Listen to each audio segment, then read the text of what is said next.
एक समय की बात है। माँ लक्ष्मी बड़ी चिंता में बैठी थीं। उन्हें ऐसे चिंतित देखकर भगवान विष्णु उनके पास आए और बोले, प्रिय, तुम्हें कौन सी चिंता सता रही है? ऐसा क्या हुआ है जिसका निवारण आपसे नहीं हो पा रहा है? माँ लक्ष्मी विष्णु जी से बोली, परमेश्वर, धरती लोक में रहने वाली अनंत महिलाएं मेरी आराधना करते समय अनेकों प्रश्न करती हैं, जैसे सुखी विवाहित जीवन के लिए, जन्म जन्मांतर तक मनुष्य जीवन के लिए, धन और समृद्धि के लिए और दुखों के अंत के लिए उपाय। मैं अनंत पतिव्रता महिलाओं की मनोकामना पूरी कर चुकी हूँ, लेकिन यह क्रम रुकने का नाम ही नहीं ले रहा। विष्णु जी बोले, तो तुम क्या चाहती हो वैभवी? क्या मृत्यु लोक की महिलाएं ऐसी कामना करना बंद कर दें? लक्ष्मी जी बोली, नहीं नहीं प्रभु, मैं तो यह सोच रही हूँ कि क्या कोई ऐसा उपाय है जिससे उनकी सभी मनोकामनाएं पूरी हो सके। जैसे स्त्रियां अपने पति से क्या चाहती हैं, उन्हें सुखी जीवन की प्राप्ति कैसे होगी और मनुष्य जीवन के दुखों का अंत कैसे होगा। विष्णु जी बोले, प्रिय, इसका एक ही उपाय है, लेकिन उससे पहले तुम्हें मेरी कथा सुननी होगी, जिसके बाद तुम्हें सभी प्रश्नों के उत्तर मिल जाएंगे। लक्ष्मी जी बोली, कहिए ना प्रभु, मेरे साथ अनेकों भक्त भी इस कथा को सुनने के लिए आतुर हैं। विष्णु जी बोले, प्रताप नगर नाम का एक राज्य था। वहां एक बहुत बड़ा साहूकार था। उनके परिवार में उसकी पत्नी के अलावा उनके 4 बेटे थे, जिसमें से 3 का विवाह हो चुका था। छोटे बेटे का विवाह होना बाकी था, लेकिन साहूकार को उसके विवाह से भी ज्यादा आशा नहीं थी, क्योंकि बाकी तीनों बड़े बेटों की बहुओं ने परिवार में सिर्फ कलेश ही बढ़ाया था। बहुओं के आने के बाद से साहूकार का व्यापार भी दिन प्रतिदिन खराब होता जा रहा था। घाटा देखते देखते साहूकार मुनाफा तो भूल ही गया था। बहुओं के इतने नखरे कि घर के किसी काम को हाथ तक लगाने से उनका सम्मान कम हो जाता था। खाना भी खाती तो थाली वहीं छोड़ के उठ जाती। उनके इस व्यवहार की वजह से उनके पतियों से भी उनकी नहीं बनती थी, जिसके कारण तीनों बड़े बेटे नशा करने लगे थे। लक्ष्मी जी बोली, प्रभु, तो क्या चौथे बेटे की बहू भी उनके जैसी ही निकली? क्या वह भी उनका ही रूप थी?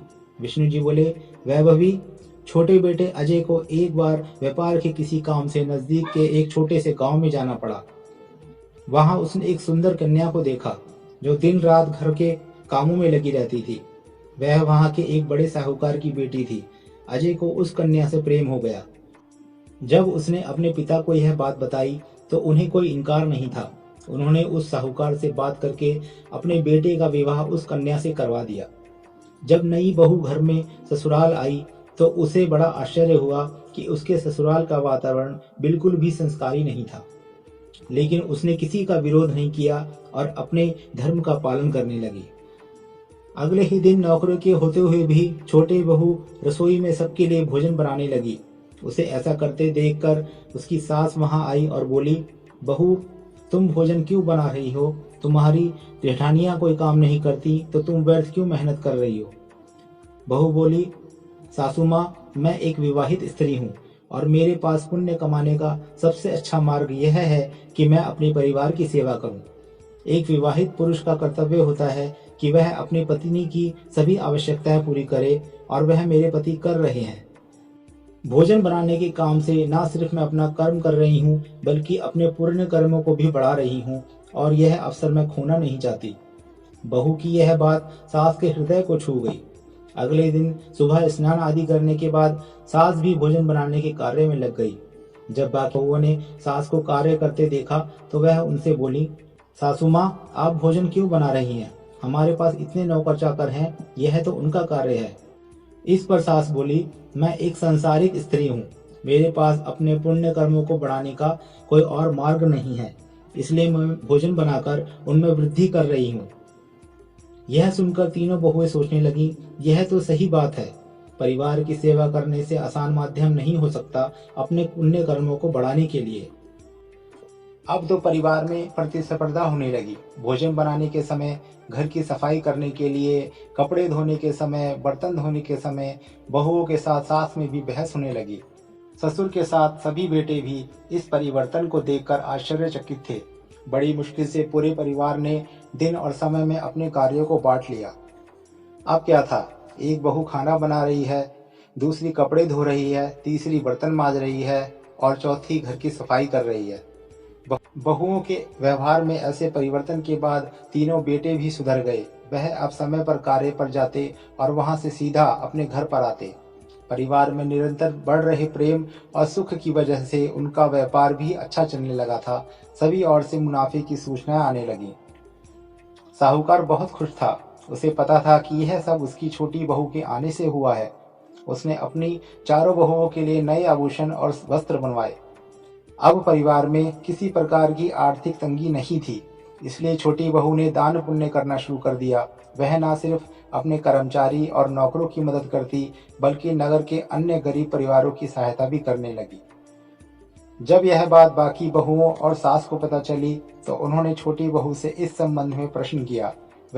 वह बोले, छोटी बहू, यह सही है कि अब हमारे परिवार में धन की कोई कमी नहीं है, लेकिन इस तरह लोगों की मदद करना कहाँ तक उचित है। छोटी बहू बोली, हम सभी को निरंतर अपने पुण्य कर्मों में वृद्धि करनी चाहिए। लोगों की सहायता करना, गरीब कन्याओं का विवाह करना, लोगों को भोजन प्रदान करना पुण्य अर्जित करने का सर्वश्रेष्ठ मार्ग है। पुण्य कर्मों से न सिर्फ हमारा लोक सुधरेगा, अपितु हमारा परलोक भी सुधर जाएगा। छोटी बहू की यह बातें तीनों जेठानियों और सास के मन में उतर गईं। उस दिन से वह सभी परिवार सहित पुण्य कर्मों में लग गए। फिर क्या था, उनके घर में धन के अंबार लगने लगे, व्यापार भी अच्छा चलने लगा, परिवार में सुख शांति और प्रेम बढ़ने लगा, सबका स्वास्थ्य पहले से अच्छा हो गया और समाज में भी उनका सम्मान पहले से बहुत बढ़ गया था। इतनी कथा सुनाने के बाद विष्णु जी माँ लक्ष्मी जी से बोले, हे वैभवी, अब इस कथा के आधार पर मैं तुम्हारे सभी प्रश्नों का उत्तर देता हूँ। सबसे पहले, एक स्त्री अपने पति से क्या चाहती है? एक स्त्री अपने पति से धर्म के आधार पर पूरी निष्ठा और प्रेम चाहती है। कर्म के आधार पर वह चाहती है कि पति उसके जीवन यापन का प्रबंध करे। अर्थ के आधार पर वह चाहती है कि उसका पति उसके लिए सभी सांसारिक सुख संसाधनों का प्रबंध करे और साथ ही हर परिस्थिति में उसकी रक्षा करे। ऐसे पति की प्राप्ति के लिए हर स्त्री को नियमित पुण्य कर्म करने चाहिए। हे प्रिय, आपका दूसरा प्रश्न कि कैसे कोई स्त्री सुखी जीवन प्राप्त कर सकती है, उसके लिए स्त्री को अपने परिवार की सेवा के साथ गरीबों और जरूरतमंदों की सेवा भी करनी चाहिए, जिससे उसके पुण्य कर्मों में वृद्धि होगी और उसके जीवन में सुख समृद्धि स्वास्थ्य और शांति में वृद्धि होगी। हे वैभवी, आपका तीसरा और अंतिम प्रश्न कि कोई स्त्री अपने और अपने परिवार के दुखों को कैसे समाप्त कर सकती है, उसके लिए भी पुण्य अर्जित करना सर्वश्रेष्ठ मार्ग है। दुख सुख हर किसी के जीवन में लगे रहते हैं, लेकिन यदि हम पुण्य कर्म करते रहें तो हमारे जीवन के दुखों को समाप्त करने के लिए स्वयं ईश्वर सहायता करते हैं। इस प्रकार विष्णु जी के मुख से कथा को सुनने के बाद और अपने सभी प्रश्नों के उत्तर मिलने के बाद माता लक्ष्मी के मुख से चिंता समाप्त हो चुकी थी और वह मुस्कुराने लगी। मित्रों, इस कथा के आधार पर हमें यह ज्ञान मिला कि चाहे जीवन में कैसी भी परिस्थिति हो, हमें निरंतर पुण्य कर्म करते रहना चाहिए। अगर हम विषम परिस्थितियों के आने पर पुण्य कर्म करना छोड़ देंगे, पूजा पाठ करना छोड़ देंगे, परिवार में कलेश करेंगे, तो उससे परिस्थितियां और अधिक बिगड़ जाएंगी। मित्रों, आशा है कि आपको आज की कहानी पसंद आई होगी। इसके लिए लाइक करें, सब्सक्राइब करें, कमेंट करें और दूसरों के साथ इस कहानी को शेयर करें। धन्यवाद।